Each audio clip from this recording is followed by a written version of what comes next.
Hello everybody. I had a wonderful race a few days ago, and instead of writing the usual written race report in post-race, I decided to do a race review with commentary, because that way things come alive a bit more, it's more fun.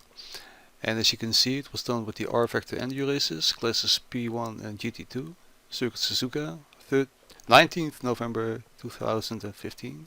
So let's head to the track because shit is about to get hot.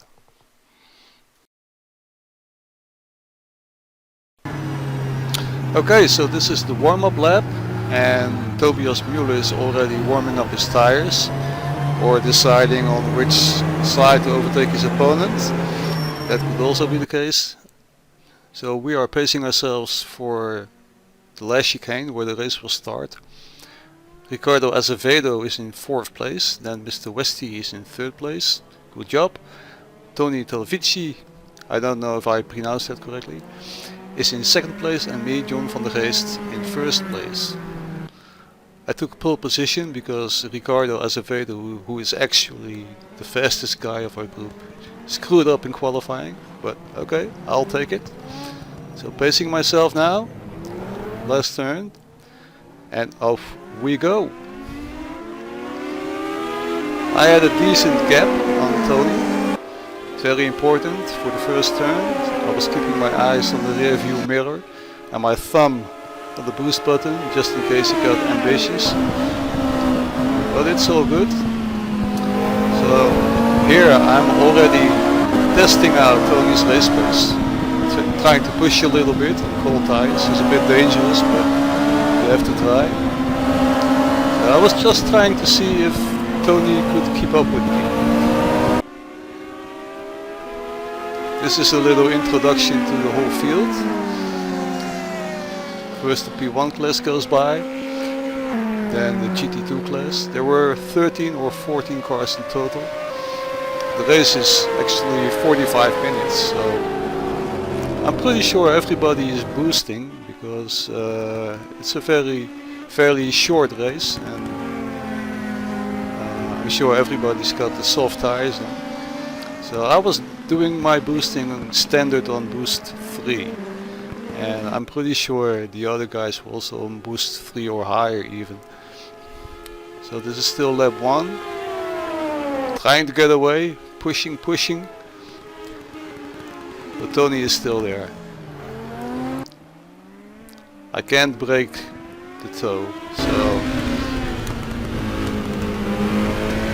this is already a bit further into the race because the race is 45 minutes long, and it would be a bit boring to show the whole thing, so I'm skipping ahead now and then. As you can see, Tony is still there. I'm still trying to pull away, but he's shadowing me. This is a nice view, so you can see how quick it goes. Ricardo Azevedo is already in 3rd place, overtook Mr. Westy.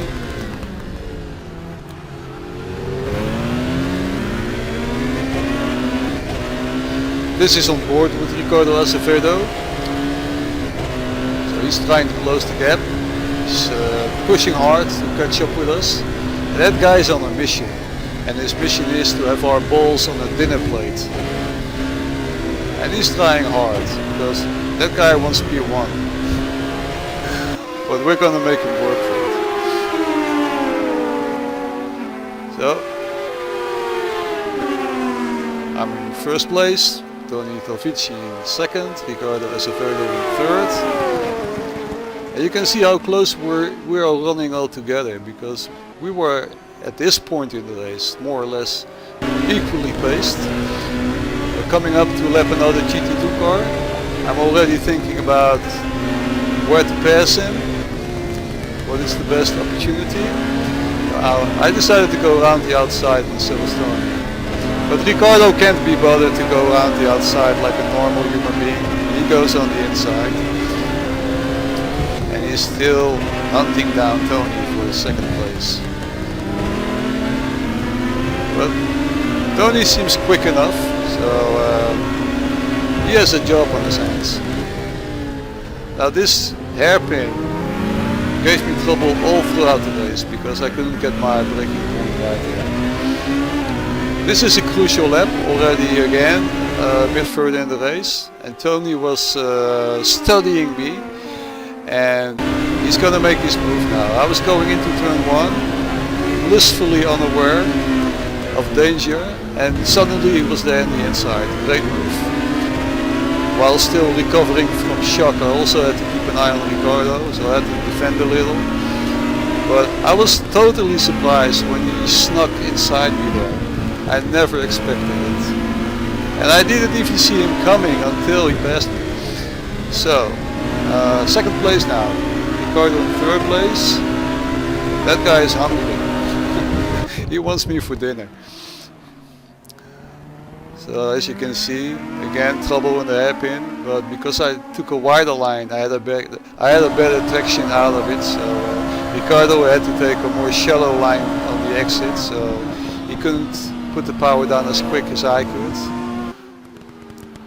Tony goes wide. He was trying to build a gap, so we couldn't pass him on the straight after spin. On the boost, but it all went down the toilet. So back in third place, and he's gonna have to work hard to get back to first.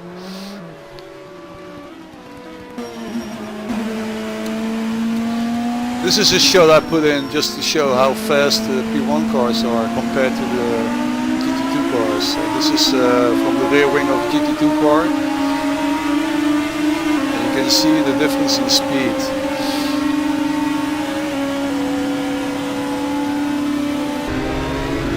I can imagine that it must be pretty hard for GT2 guys to run a race with all those P1s flying past you. They must be like, oh yeah, well you try driving a GT2 car, you prototype monkey.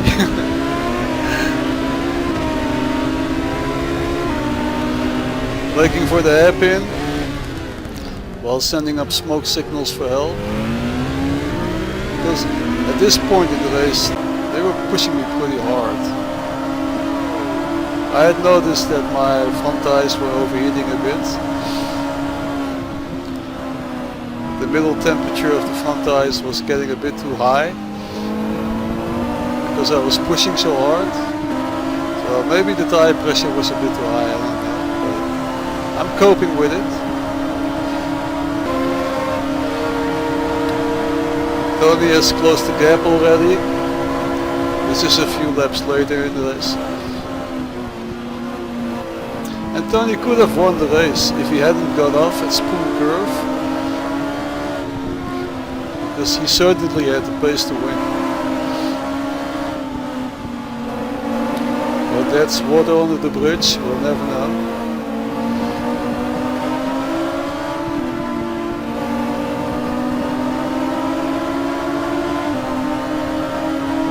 Things were getting a bit intense at this point because we were getting close to the end of the race, and because we were so close together, everybody had the feeling that they could still win it. So I was trying to hold on to first place. Ricardo was trying to pass me, and Tony was trying to pass everybody. So Ricardo made a bit of a mistake coming out of the hairpin, and Tony gets right alongside him. And because he has the outside line, he has a bit more speed into Spoon Curve. And Ricardo respectfully gives him room to pass. So that was pretty clean.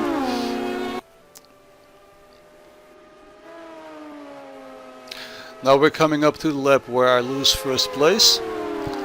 I overshot my braking point a little bit and ran wide in the chicane.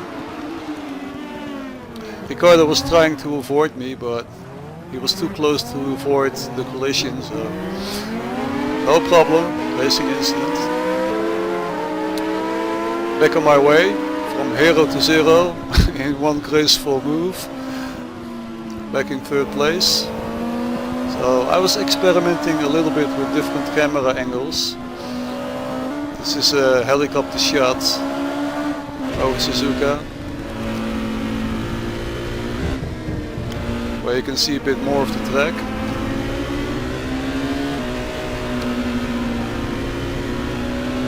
There you can see Ricardo and Tony chasing each other.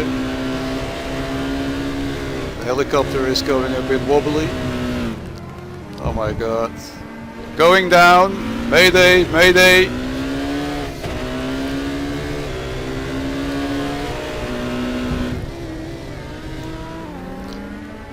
If I was a cameraman on that helicopter, I would bring a parachute. Still a nice shot of Ricardo and Tony in the distance. You can also see a bit more of the track, how it was made.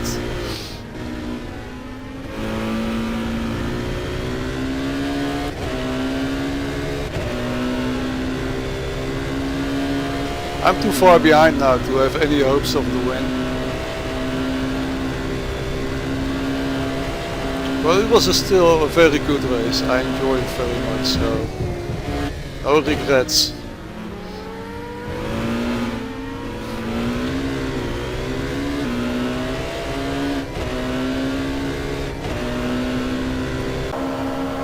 Yeah. So I put this in for any of you guys who are tired of watching cars go round and round. This is actually the girlfriend of Ricardo Azevedo. And now you also know why he's in such a hurry to finish the race. Tony is still hunting Ricardo down. There are only 2 or 3 laps to go. I believe 2. He still has a chance of winning. But Ricardo's putting the hammer down. I suspect he has a little more fuel left in his car. So he's boosting the shit out of it. He actually did his fastest laps in the later part of the race. So coming up to the finish now. Ricardo in first place. Won the race. Good job. Tony Tolfici is in second place, and me, after all that effort, in third place. But it was a good one, so no regrets. So race results, me, John van der Geest in third place. Then we got Tony Tolfici in second place, and of course Ricardo Azevedo in first place. Well done, you bloody alien.